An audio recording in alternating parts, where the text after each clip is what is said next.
تو پہلی جو ہے یہ حفاظت ایمان کے لیے ایک عمل نوٹ کر لیں. میں اکثر بتایا کرتا ہوں 2 رکعت نماز حفاظت ایمان کی نیت سے آپ نفل پڑھیں گے. نفل پڑھیں گے سورہ فاتحہ کے بعد 5 مرتبہ قل هو اللہ پڑھنا ہے. 5 مرتبہ قل هو اللہ پڑھنے کے بعد جو آخر میں جو ہے وہ 1 مرتبہ سورۃ فلق پڑھنی ہے، قل اعوذ برب الفلق، اور پڑھ کے اپنی رکعت پوری کر لینی ہے. دوسری رکعت میں آ گئے فاتحہ کے بعد پھر 5 دفعہ جو ہے فاتحہ کے بعد 5 دفعہ قل هو اللہ پڑھنی ہے. قل هو اللہ پڑھنے کے بعد 1 دفعہ سورۃ والناس پڑھنی ہے. اس کے بعد سورۃ والناس پڑھ کے اب آپ جو اپنی رکعت پوری کر لیں اور سلام پھیر دیں. سلام پھیرنے کے بعد سجدے میں چلے جائیں اور جا کر جو ہے 3 مرتبہ کہیں یا حی یا قیوم یا حی یا قیوم یا حی یا قیوم. کہنے کے بعد کہیں ثبتنی علی الایمان، ثبتنی علی الایمان، ثبتنی علی الایمان. 3 مرتبہ اس دعا کو دہرائیں. اور اگر آپ اس میں اپنی آل اولاد اور نسلوں کی بھی نیت کرنا چاہتی ہیں تو پھر اس کے بعد جو ہے 3 مرتبہ جمع کا صیغہ استعمال کریں، ثبتنا علی الایمان، ثبتنا علی الایمان، ثبتنا علی الایمان. یعنی اے یا حی یا قیوم ذات آپ جو ہمیں یہ ایمان کے اوپر جو ہے ثابت قدم رکھ. اس میں آل اولاد سب شامل ہو جائیں گی. اس انداز سے آپ جو ہے یہ کریں، اس سے انشاءاللہ آپ کو ظاہری باطنی فائدہ اور نفع ہوگا. تو یہ جو حفاظت ایمان کے لیے کی جو وظائف ہیں، وہ وظائف جو میں ٹی وی پہ بتاتا ہوں کسی کے پوچھنے پہ عمومی ہوتے ہیں. وہ پوچھنے والا تو ایک ذریعہ بنتا ہے لیکن وہ عمومی ہوتا ہے کہ آپ کے اگر اسی طرح کے حالات ہوں تو آپ بالکل جو ہے اس پہ عمل کر سکتے، اس پہ کوئی مذاقہ نہیں ہے، اس کی عام اجازت ہوتی ہے. باقی پوچھنے والے کا ذریعہ بنتا ہے لیکن یہ کہ خصوصیت نہیں ہوتی کہ وہی کرے کہ دوسرا کوئی نہ کر سکے. یا یہ کہ آپ نے ماں سنا کسی اور شخص کو کوئی تکلیف ہوئی، آپ نے میرا وہ وظیفہ سنا ہوا ہے، اس کی بھی میں نے اجازت دے رکھی کہ آپ آگے بتا سکتے ہیں کہ ہاں بھی مفتی صاحب ہمیں یہ وظیفہ بتایا تھا، یہ آپ یہ عمل کر لیں. تو یہ تو ایک صدقہ جاریہ ہے، اس کی میں نے عام اجازت دے رکھی ہے تاکہ میرے لیے اللہ کے ہاں جو اجر و ثواب کا ذخیرہ جمع ہو. باقی جو ہے وہ 2 وقت کی روٹی اللہ نے انتظام کر رکھا. تو ایک سوال یہاں کر لوں گا آپ سے کہ آج کل جو یہ اہم دن گزر رہے ہیں حج سے پہلے، ان دنوں میں ہمیں کیا کیا کرنا چاہیے؟ اچھا ماشاء یہ اچھا سوال کیا. ہاں واقعی یہ دن بہت اہم ہے. یکم ذی الحجہ سے لے کے جو ہے وہ پہلی جو 10 راتیں بڑی اہم ہیں. یہاں تک کہ حدیث میں آتا ہے کہ یہ جو 10 دن ہیں ذی الحجہ کے، یہ 10 دن رمضان کے آخری 10 دنوں سے افضل ہیں. آخری 10 دنوں سے افضل ہے. لہٰذا ان دنوں کے اندر کیا ہوا عمل اللہ کو اتنا محبوب ہوتا ہے کہ اتنا محبوب کسی اور دن میں کیا ہوا محبوب نہیں ہوتا. لہٰذا یہ دن اتنے صبح صادق سے لے کے غروب آفتاب تک یہ دن کہلاتا ہے. اس دن کے اندر جو بھی ذکر و اذکار، جو بھی اعمال اشکال کریں گے وہ اتنے قیمتی ہیں کہ پورے سال کے اندر ایسا کوئی دن نہیں ہے جس میں یہ عمل اتنا قیمتی ہو. لہٰذا یہ افضل. اور فرمایا حدیث میں آتا ہے کہ رمضان کی آخری جو 10 راتیں ہیں وہ یہ اس ذی الحجہ کی 10 راتوں سے افضل ہیں کیونکہ اس میں طاق رات ہے لیلۃ القدر، اس سے افضل ہے. لیکن ان راتوں کی اتنی بڑی قیمت ہے، فرمایا کہ اس ایک رات کی عبادت اللہ تبارک و تعالیٰ کے لیلۃ القدر کے برابر لکھی جاتی. یہ جو راتیں گزر رہی ہیں 10 راتیں،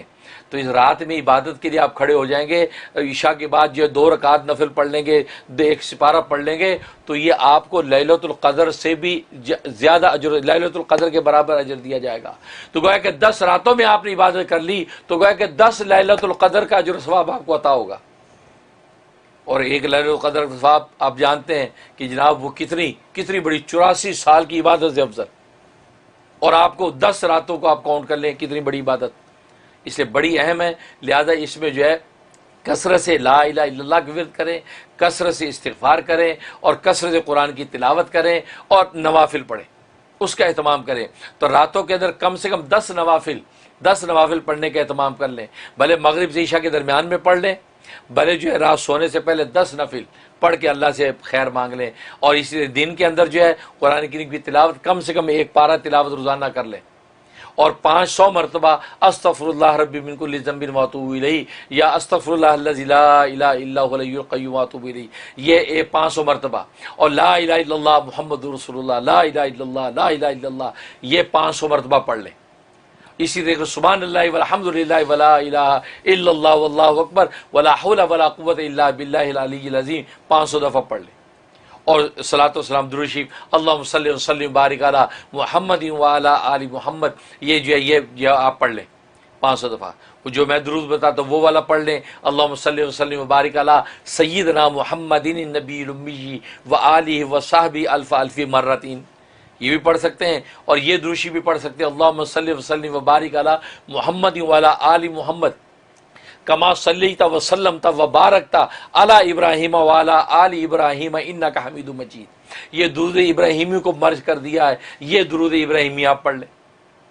تو 500 مرتبہ یہ پڑھ لیں تو انشاءاللہ آپ دیکھیں ان کی پوری حقیقی برکات و ثمرات آپ کو نصیب ہوں گی۔ باقی قربانیاں تو ہے یہ عظیم عمل، وہ ان 3 دنوں کے اندر آپ عمل کریں، جو ہے وہ 10، 11 اور 12 ان کے اندر کریں۔ اور سب سے بڑا اس کے اندر ایک نوٹ کر لیں کہ عرفہ کا روزہ، آپ کو پتہ ہے کہ یہ جو ہے یہ جو دن گزر رہے ہیں یہ یکم ذی الحجہ سے ایک روزہ اگر رکھیں 1 سال کے برابر اجر و ثواب ہے۔ اور حدیث میں فرمایا کہ جب 9 کا روزہ رکھیں گے یعنی عرفہ کے دن کا روزہ رکھیں گے، وہ روزہ جو ہے وہ 1 سال کے برابر بھی ہے۔ اور مزے کی بات نبی فرماتے ہیں کہ مجھے امید ہے اللہ تعالیٰ سے کہ یہ 1 سال پہلے اور 1 سال آئندہ کے گناہوں کا کفارہ بھی ہے، یعنی گناہ معاف کروا دے گا۔ تو 9 کا جو روزہ آ رہا ہے یعنی یوم عرفہ کا روزہ اس کو بولتے ہیں۔ اور عرفہ کا روزے کا مطلب یہ ہے کہ جب میدان عرفات کے اندر حاجی پہنچیں گے، وہ جو دن ہے اس دن کا روزہ، اور وہ اس 2021 کے اندر جو ہے وہ منڈے کا دن بن رہا ہے، کیونکہ ٹیوزڈے کو جو عید الاضحیٰ ہے، لہذا جو ہے وہ منڈے کا دن بن رہا ہے۔ تو منڈے کو جو ہے آپ جو ہے وہ عرفہ کا روزہ رکھیں۔ باقی آپ کی دنیا میں لوکل کیلنڈر کچھ بھی ہو، میں نے رات بھی اس مسئلے کو کلیئر کیا ہے، منڈے کا روزہ آپ رکھیں گے تو یوم عرفہ کے روزے کا اجر اور آپ کو فضیلت ملے گی۔ لہٰذا پیر کا روزہ رکھیں، ٹھیک ہے، پیر کا روزہ رکھیں۔ اگر آپ کے ملکوں کے حساب سے، جیسے پاکستان میں اس دفعہ جو ہے وینسڈے کو عید ہے، تو وہاں ٹیوزڈے جو ہے وہ 9 ذی الحجہ بن رہی ہے، اور وہ کلیئر میں نے رات ایک شعبے میں کر دیا ہے کہ 9 ذی الحجہ مراد نہیں، یوم عرفہ منڈے کا ہے۔ لہذا پاکستان، انڈیا، بنگلہ دیش والے بھی جو ہے ان کو بھی چاہیے کہ وہ منڈے کا ہی روزہ یوم عرفہ کا رکھیں گے تو ان کو یوم عرفہ کے روزے کی فضیلت ملے گی، کیونکہ ٹیوزڈے کا رکھیں گے تو عرفات کے اندر تو حاجی ہے ہی نہیں، جبکہ حاجی کی مماثلت کی وجہ سے تو اس کی فضیلت تھی، وہ مماثلت نہیں رہی تو پھر آپ روزہ رکھ رہے ہیں۔ لیکن پھر بھی آپ رکھنا چاہتے ہیں تو میں نے یہ کہا تھا کہ آپ منڈے کا لازمی رکھیں یوم عرفہ کی فضیلت لینے کے لیے، لیکن ساتھ ٹیوزڈے کا بھی شامل کر لیں۔ آپ کے لوکل کے حساب سے 9 ذی الحجہ بن رہی ہے، آپ وہ بھی رکھ لیں، کیونکہ بہت سے اسکالر وہ بھی کہتے ہیں کہ 9 ذی الحجہ مراد ہے۔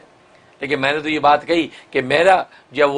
میری ناقص تحقیق یہی ہے کہ چونکہ یوم عرفہ کے ساتھ اس کی فضیلت ہے، تاریخ کے ساتھ اس کا تعین نہیں ہے۔ اگر تاریخ کے ساتھ تعین ہوتا تو نبی پاک صلی اللہ علیہ وسلم جو ہے حج کی فرضیت سے پہلے بھی 9 ذی الحجہ کی فضیلت والا روزہ رکھتے یا اس کی فضیلت بیان کرتے، لیکن جب حج کا تصور آیا، نزول ہوا، اس کے بعد آپ نے یوم عرفہ کی بات کی، فضیلت کی بات کی، تو معلوم ہوا کہ یوم عرفہ کے ساتھ مماثلت کی بنیاد پر اس روزے کی فضیلت ہے، لہٰذا وہ آپ رکھیں۔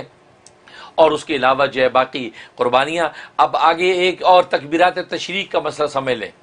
کہ 9 ذی الحجہ جو ہوگا، 9 ذی الحجہ کی فجر سے لے کے 13 ذی الحجہ کی عصر تک، ہر فرض نماز کا سلام پھیرنے کے بعد 1 مرتبہ بلند آواز سے تکبیرات تشریق کہنا واجب، مردوں کے لیے بلند آواز سے ہے، عورتوں کے لیے آہستہ آواز سے کہنا واجب۔ اللہ اکبر لا الہ الا اللہ واللہ اکبر اللہ اکبر وللہ الحمد، 1 مرتبہ بلند آواز سے، پھر باقی جو کہنا ہوا پھر باقی 2 مرتبہ کہنا جو ہے یہ سنت ہے۔ لہذا عام نمازوں میں جب ہوں تو یہ مرد جو ہے بلند آواز سے 1 مرتبہ کہیں، 3 مرتبہ بلند آواز سے کہنا سنت، اور عورتیں جو ہے یہ آہستہ آواز سے کہیں گی، 1 مرتبہ کہنا واجب، 2 مرتبہ مزید کہنا یہ سنت۔ تو یہ اور انفرادی نماز ہو، اجتماعی نماز ہو، اکیلے پڑھ رہے ہو، ہر حال میں جو ہے یہ حکم ہے۔ اس میں کوتاہی کرتے ہیں لوگ، اکیلے پڑھ رہے ہیں تو یہ تکبیرات تشریق نہیں کہتے، عورتیں گھروں میں پڑھ رہی ہیں تو نہیں کہتی، نہیں ایسا نہیں، وہ سلام پھیرتے ہی آہستہ آواز سے اپنی تکبیر تشریق 1 مرتبہ کہنا واجب اور آگے 3 مرتبہ کہنا جو ہے وہ سنت ہے، اس کا اہتمام کریں۔ اور یہ گویا کہ یوم عرفہ جو منڈے کا ہے اس کی فجر کے بعد سے شروع ہوگی یہ تکبیرات تشریق، اور یہ 13 ذی الحجہ کی عصر تک رہے گا، اور عصر کے بعد پھر یہ حکم جو ساقط ہو جائے گا۔ یہ اس کا اہتمام کریں، یہ بہت اہمیت کی حامل ہیں۔ باقی اللہ تبارک و تعالیٰ یہ حجاج کرام جو حج کے لیے پہنچیں گے ان کے حج کو اللہ قبول فرمائے، اور اس سال کا حج جو ہے بڑا جو ہے افسوسناک، اندوناک ہے، دل دکھا ہوئے امت مسلمہ کا کہ حرمین شریف کے اندر وہ رونقیں جو ہر سال حج میں ہوتی تھیں، یہ کورونا وائرس کا مرض اور دیگر جو بھی وجوہات ہیں اس وجہ سے اس سال حج اوپن نہیں ہے جس انداز سے ہو رہا ہے۔ دکھے دلوں کے ساتھ ہی ہم ان مناظر کو دیکھیں گے، لیکن یہ کہ آپ اپنے مقام پہ بیٹھ کے خدا کو یاد کرتے رہیں، آپ کہیں بھی بیٹھ کے پکاریں گے، خدا آپ کی سنے گا اور آپ تک انشاءاللہ پہنچے گا۔ بہت خوب، بہت زبردست، بہت clarification, thank you so very much. آج ہم اللہ تبارک و تعالیٰ کے اسماء حسنہ میں سے 18ویں نمبر کے نام پر گفتگو کریں گے، جی، جو کہ بعض کتابوں میں 17 نمبر اس کا لکھا ہوا ہے، انہوں نے لفظ اللہ کو کاؤنٹ نہیں کیا تو رحمان سے نمبر 1 شروع کیا، لیکن ہم نے چونکہ اللہ کو بھی کاؤنٹ کیا تھا تو ہمارا جو ہے یہ آج کا جو ہے نام یہ 18واں نمبر بنتا ہے، 18، اور یہ ہے الرزاق۔ الرزاق، الرزاق بہت بابرکت نام ہے، سارے رزق کے خزانے اس نام کی جو ہے تجلی ہیں، اور رزاق کا معنی بہت زیادہ رزق دینے والا، بہت زیادہ روزی دینے والا۔ اور یہ نام جو قرآن کریم میں 5 مرتبہ اللہ تبارک و تعالی نے مختلف آیات میں دہرایا ہے، اور اس کے عدد جو ہے وہ 308 بنتے ہیں، 300 اینڈ جو ہے وہ 308، اور اس کا مفرد عدد بنتا ہے 11، کہ 3 اور 8 جو ہے وہ 11 بنتے ہی اس کا مفرد عدد ہے، گویا کہ 11 دن کے ورد کے بعد کوئی نہ کوئی اللہ تبارک و تعالیٰ کا لطیفہ ضرور ظاہر ہونا چاہیے۔ سبحان اللہ، انسان جتنے بھی صدقے دل سے پڑھے گا تو 11 دن کے بعد اس کا لطیفہ کوئی نہ کوئی ظاہر ہونا چاہیے۔ تو یہ بابرکت نام ہے، اور اصطلاحی معنی میں اس رزاق کا معنی وہ ذات جس نے ہر جاندار کی، ہر مخلوق کی روزی اپنی ذمہ لے رکھی ہے، نہ صرف ذمہ لے رکھی ہے بلکہ ان روزیوں کو پیدا بھی کرتا ہے، اور پیدا کرنے کے بعد ان تک پہنچاتا بھی ہے مخلوق تک، بھلے وہ مخلوق کہیں بھی ہو ان تک وہ پہنچاتا ہے۔ اور قرآن کریم میں اس چیز کا اظہار کر دیا کہ وما من دابۃ فی الارض الا علی اللہ رزقها، کہ روئے زمین پر کوئی بھی چوپایا چلنے والا جاندار ایسا نہیں ہے کہ مگر اس کا رزق اللہ کے ذمے ہے۔ وَيَعْلَمُ مُسْتَقَرَّهَا وَمُسْتَوْدَعَهَا، اور اللہ تبارک و تعالیٰ اس مخلوق کے مستقل ٹھکانے کو بھی جانتا ہے اور اس کے عارضی ٹھکانے کو بھی جانتا ہے۔ سبحان اللہ، یعنی اس میں اس بات کا اشارہ ہے کہ دنیا کے اندر اگر آپ اپنا ٹھکانہ بدلیں تو متعلقہ اداروں کو اطلاع کرنی پڑتی ہے کہ جو ہمارا ایڈریس چینج ہو گیا ہے، اب ہمارا چیک وہاں بھیجیں، جی، ہے نا؟ تو نہ کرے تو وہ جو آپ کا چیک ادھر ادھر ہو جائے گا۔ اللہ فرماتے آپ کو ہمیں کہنے کی ضرورت نہیں ہے، آپ جہاں مستقل رہتے وہ بھی ہمیں پتہ ہے، عارضی طور پہ کہیں ٹھکانہ آپ کرتے ہیں وہ بھی ہمیں پتہ ہے، آپ کا رزق وہیں پہنچے گا، لہذا پہنچتا ہے۔ انسان مسافر ہو تو پہنچتا ہے، گھر میں مقیم ہے تو بھی پہنچتا ہے۔ بلکہ اس پر جو حضرت موسیٰ علیہ السلام کا واقعہ بڑا دلچسپ آتا ہے کہ حضرت موسیٰ علیہ السلام کو اللہ تبارک و تعالی نے جب کوہ طور پہ تجلی دکھائی اور آپ نے یہ سمجھا کہ آگ ہے، اور اپنے اہلیہ جو ہے وہ درد ذیل میں تھیں، تو آگ لینے کے لیے وہاں گئے تو پتہ چلا وہاں تو رب کریم کی تجلی تھی، تو اللہ تبارک و تعالی سے ان کی گفتگو ہوئی، کلام ہوا اور وحی نازل ہوئی، اور ساتھ ہی حکم ہوا کہ فرعون کے پاس جاؤ دعوت حق دینے کے لیے۔ اب یہ دل میں سوچنے لگے کہ اہل خانہ کا کیا ہوگا، ان کا خیال کون کرے گا، پیچھے جو بھی میرے ساتھ میرے کفایت میں لوگ ہیں ان کے رزق روٹی کا کیا بنے گا۔ تو یہ خیال آیا تو اللہ تبارک و تعالی نے فرمایا کہ موسیٰ یہ سامنے جو پتھر ہے اس پتھر کے اوپر جو اپنی لاٹھی ماری، وہ پتھر ٹوٹا، ان میں سے ایک اور پتھر نکلا، فرمایا اس دوسرے پتھر پہ لاٹھی مار، وہ ٹوٹا، اس میں سے ایک اور پتھر نکلا، فرمایا تیسرے پتھر پہ پھر مارا تو ٹوٹا، اس میں سے ایک چھوٹا سا کیڑا جس کے منہ میں سبز پتا ہے، وہ غذا ہے وہ کھا رہا ہے، اور یہ ترانہ پڑھ رہا ہے کہ سبحان من یرانی و یعلم مکانی، کہ پاک ہے وہ ذات کہ جو مجھے دیکھ رہی ہے اور میرے اس ٹھکانے کو بھی جانتی ہے، وہ یسمع کلامی، اور میرے کلام کو بھی سنتی ہے، وہ یذکرنی ولا ینسانی، اور مجھے یہاں پر بھی یاد رکھے ہوئے ہے کہ مجھے رزق پہنچا رہی ہے اور مجھے بھولی نہیں ہے۔ سبحان اللہ، تو اللہ تبارک و تعالیٰ فرمایا موسیٰ میں اس کیڑے کو یہاں خوراک پہنچا سکتا ہوں تو تیرے اہل خانہ کا میں کفیل نہیں ہو سکتا، تم پریشان نہ ہو، تو میرے کام میں لگ، میں تیرے کام میں لگوں گا۔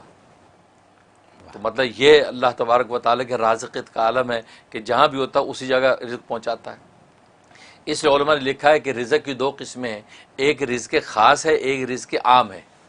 رزق خاص کا مطلب یہ ہے کہ وہ رزق کہ جس کا تعلق ایمان و یقین کے ساتھ ہے، کہ اللہ تبارک و تعالی ایمان و یقین کا جو رزق، دلوں کا جو رزق عطا کرتے ہیں اور رزق حلال کی دولت سے جو منور کرتے ہیں، یہ رزق خاص ہے۔ اور ایک رزق عام ہے کہ جو دنیا اور سامانوں کا جو رزق ہے، یہ اللہ تبارک و تعالی بلا تفریق کافر مومن سب کو عطا کرتے ہیں، لیکن رزق خاص جو ایمان و معرفت کا رزق ہے وہ صرف اللہ تبارک و تعالی مومنین کو عطا کرتے ہیں، اور اہل ایمان کو اللہ یہ توفیق دیتے ہیں کہ وہ رزق حلال کی کوشش کرتے ہیں۔ اور ابن قیم رحمہ اللہ تعالی نے بڑی خوبصورت بات کی کہ اصل میں رازقیت کے دو مفہوم ہیں۔ رازقیت کا ایک تو مفہوم یہ ہے کہ اللہ تبارک و تعالی جو ہے وہ رزق عطا کرتے ہیں جو انسان کی ایمانوں اور انسان کے سامانوں کا رزق ہے، اور وہ اپنے انبیاء اور اولیاء کے ذریعے سے اللہ تبارک و تعالی مخلوق تک پہنچاتے ہیں۔ اسے علم و عرفان کا رزق بھی ملتا ہے، یعنی قلوب کا رزق، اور اسے انسان کے ابدان جو بدن جسم ان کا رزق حلال وہ بھی ان کے ذریعے سے مہیا ہوتا ہے، ایک یہ مطلب۔ اور دوسری قسم رزق سے مراد یہ کہ وہ رزق جو رزق حلال ہے، جو بدنوں کا علم ہے، اللہ تبارک و تعالی نے بدن کی نوعیت طبی طور پہ ایسی بنائی ہے، ایسی اندر وینز اور رگیں اور ایسے سلسلے رکھے ہیں کہ وہ رزق ان کے ذریعے سے اسے اپنے متعلقہ مقام تک پہنچاتے ہیں۔ کیونکہ اگر رزق موجود ہو اور اندر کھانے کا نظام ڈسٹرب ہو جائے تو کیسے پہنچے گا؟ تو فرمایا کہ انسان جب کھاتا ہے تو وہ نالیاں اللہ نے ایسی بنا رکھی ہیں کہ ہر چیز اپنے اپنے مقام پہ جا رہی ہے، پانی اپنے مقام پہ جا رہا ہے، غذا اپنے مقام پہ جا رہی ہے، ہر چیز اپنے اپنے مقام پہ ٹھہر رہی ہے۔ اور پھر کھانے کے بعد انسان اگر الٹا ہو جائے تو وہ کھانا باہر پلٹتا نہیں ہے، یعنی ایسا نظام رکھا کھانا گیا اب وہ پلٹ کے باہر نہیں آتا۔ اور یہ جو دوسرا رزق کا مفہوم ہے کہ اللہ نہ صرف کھلا دیتا ہے بلکہ کھلانے کے بعد وہ اس کو اپنے اپنے مقام پر پہنچا دیتا ہے اور اس کے اچھے اور نیک اثرات ظاہر کرتا ہے۔ یہ اللہ تبارک و تعالیٰ کی رازقیت ہے جو کسی دوسری ذات کو حاصل نہیں ہے۔ اس لیے اللہ تبارک و تعالیٰ رزاق ہے، یعنی بہت زیادہ روزی دینے والا، مطلب نہ صرف روزی دینا بلکہ روزیوں کو پیدا بھی کرتا ہے اور اپنے اپنے مقام پر ہر ایک کو اس کی روزی پہنچا بھی دیتا ہے۔ یہ رازق ہے۔ اور جہاں تک اس کے فضائل و فوائد کا تعلق ہے تو ایک اس کا فائدہ یہ ہے کہ اگر کوئی شخص چاہتا ہے کہ مشکلات اور باریک بین چیزیں، خاص طور طالب علم، پروفیسر اور اسی طریقے سے لیکچرر، پڑھنے پڑھانے والا آدمی چاہتا ہے کہ باریک بینی مجھے حاصل ہو جائے، تو صبح اٹھتے ہی نہار منہ، ابھی اسے کلی نہیں کی، منہ نہیں دھویا، اٹھتے ہی 20 دفعہ یا رزاقو کا ورد کر لیا کرے۔ 20 دفعہ بستر بیٹھے بیٹھے یا رزاقو یا رزاقو یا رزاقو، بس اس کے بعد اپنے کام میں لگے۔ اور میں اللہ تبارک و تعالیٰ اس کو ذہن کو ایسا کشادہ اور تیز کر دیں گے کہ باریک سی باریک بات بھی سنتے جھٹ اس کے نتیجے کو پہنچ جائے گا، ایسا ذہن کھول دیتے ہیں۔ یہ اس میں فائدہ۔ اور دوسرا فائدہ یہ ہے کہ اگر کوئی چاہتا ہے کہ گھر کے اندر رزق کی فراوانی ہو جائے اور گھر سے بیماریاں اور آفتیں نکل جائیں اور گھر جناب جنت نظیر بن جائے، تو فرمایا کہ وہ شخص روزانہ صبح کی نماز پڑھنے کے بعد، فجر کی نماز کے بعد اپنے گھر کے چاروں کونوں میں 10 مرتبہ یا رضا کو پھونک دیا کرے، اور اس کونے سے شروع کرے جو کونا جو قبلے کی طرف سیدھی طرف ہے۔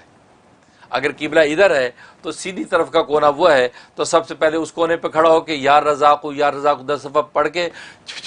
3 دفعہ پھونک دیا، پھر الٹی طرف آ جائے، پھر 10 دفعہ پڑھ کے،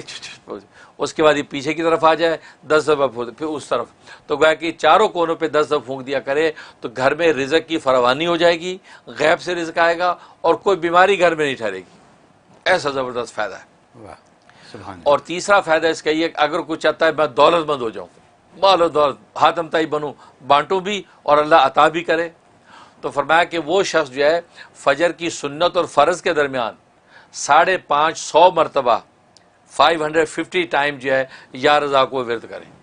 اول آخر 11 مرتبہ درود ابراہیمی پڑھ لے، اور یہ کرنے کے بعد اب یہ فرض نماز اپنی فجر کی ادا کرے۔ فرمایا کہ جناب ایسا اللہ غیب سے اس کے انتظامات کریں گے، قرضے اتریں گے اور وہ دولت مند ہو جائے گا، مالدار ہو جائے گا۔ یہ اس میں زبردست فائدہ۔ اور ایک اس کا فائدہ یہ ہے کہ اگر کوئی چاہتا ہے کہ میں جس سے ملاقات کرنے جا رہا ہوں وہ میری جو حاجت و ضرورت ہے وہ اس سے پوری ہو جائے، اس کے دل میں اللہ ڈال دے کہ وہ میرا یہ کام کر دے، فرمایا کہ جب اس کے پاس پہنچے تو 17 مرتبہ 17 ٹائم یا رضا کو پڑھ کے اور اس کے اپنی درخواست پیش کر دے تو اللہ تبارک و تعالی اس کے ذریعے سے اس کی ضرورت پوری کر دیں گے اور کسی قسم کی کوئی رکاوٹ نہیں آئے گی۔ اور ایک فائدہ یہ ہے کہ اگر جو ہے یہ چاہتا ہے کہ اللہ تبارک و تعالیٰ کیا کوئی خاص مقام اور قرب مجھے حاصل ہو جائے، ظاہر ہر بندے کی خواہش ہوتی ہے، تو فرمایا تنہائی میں بیٹھ کے، وہاں نہ کوئی بچہ ہو نہ کوئی بڑا ہو، اکیلے تنہائی میں بیٹھ کے 1000 مرتبہ پوری یکسوئی کے ساتھ یا رضاقو کا ورد کرے اور اللہ سے ایک مقام خاص مانگ لے۔ فرمایا کہ ابھی ایک چلہ پورا نہیں ہوگا تو اللہ تبارک و تعالیٰ اپنا خاص قرب اس کو عطا کر دیں گے اور وہ محسوس کرے گا۔ یہ زبردست فائدہ۔ اور ایک فائدہ یہ ہے کہ اگر کوئی قیدی ہے، قید میں ہے بے گناہ، تو قیدی کو چھڑانا چاہتا ہے یا کوئی مریض ہے بیچارہ وہ مرض سے چھٹکارا چاہتا ہے، تو فرمایا کہ 125 مرتبہ پڑھ کے آپ اس قیدی کے لیے دعا کریں، اول آخر 11 مرتبہ درود شریف، یا جو مریض ہے اور اس مریض کے لیے 125 مرتبہ پڑھ کے آپ جو اس کی صحت کی دعا کریں، اللہ تبارک و تعالیٰ یہ 3 ہفتے کے اندر ہی انشاءاللہ اس قیدی کو رہا کر دیں گے اور اس مریض کو شفا دے دیں گے۔ یہ زبردست کے فوائد ہیں حضرت ماشاء اللہ۔ اور جہاں تک خواب میں تعبیر کا تعلق ہے، اور میں خواب میں اگر یہ دیکھا، اس کا مطلب ہے کہ اللہ تبارک و تعالی اس کو اپنا قرب خاص عطا کریں گے اور دین دنیا کے جو ہے رزق اور دولتیں اس کے لیے آسان کر دیں گے۔ لہٰذا یہ صدقات کا اہتمام کرے، مالی صدقہ غریبوں میں بانٹنا شروع کر دے، اللہ مقام خاص بھی دیں گے اور رزق کی فراوانی کر دیں گے۔ یہ تعبیر ہے۔ سبحان اللہ۔ حضرت یہ جو رزق کی جو آپ نے آج تعریف بیان کر دی ہے، رزق خاص، رزق عام، اور اس کے علاوہ جو آپ نے اتنی ایکسپلینیشن دے دی ہے، یہ پہلے نہیں سنی کسی، میں نے نہیں سنی، اور مجھے یقین ہے کہ ہمارے دیکھنے والوں میں سے بہتوں نے اس کو نہیں سنا، نہ اس کو سمجھا۔ آج جو یا رزاقوں کے اوپر جو بات ہو گئی ہے، اگر ہم اس کو اپنا لیں واقعی تو ہمارا تو بیڑا پار ہے، سب مسئلے حل۔ یہ اگر میں انگریزی میں کہہ دوں کہ آج آپ نے $1 ملین سولوشن دے دیا۔ صحیح بات ہے۔ کیونکہ اگر فجر کے وضو سے پہلے 20 دفعہ پڑھ لیں، کتنے 2 سیکنڈ لگتے ہیں، 2 سیکنڈ، ٹھیک ہے، وہ پڑھ لیں، پھر اس کے بعد سنتوں اور فرض کے درمیان 550 دفعہ پڑھ لیں، ٹھیک ہے، اور پھر اپنے گھر کے چاروں کونوں میں اگر آپ پڑھ کے پھونک مار 10 مرتبہ، 10 دفعہ، کیا دیر لگتی ہے، ٹھیک ہے۔ تو یعنی یہ ساری آپ کی جو برکتیں ہیں وہ آپ نے اکٹھی کر لیں، جا نماز پہ بیٹھے بیٹھے ہو سکتی ہیں ساری، ٹھیک ہے، اور اس کے بعد پھر مریضوں کے لیے بھی ہو گیا، دولت کے لیے بھی ہو گیا، اور قرب اللہ اس کے لیے بھی ہو گیا، تو اور کیا کرنا ہے ہمیں، اور کیا چاہیے ہمیں، تو سب کچھ تو ہو گیا۔ یہ اتنی باتیں اور اتنی قیمتی باتیں، سبحان اللہ، سبحان اللہ۔ مجھے یقین ہے کہ دیکھنے والے اس سے بہت فائدہ اٹھائیں گے، میں بھی اٹھاؤں گا، آپ سب بھی اٹھائیے گا۔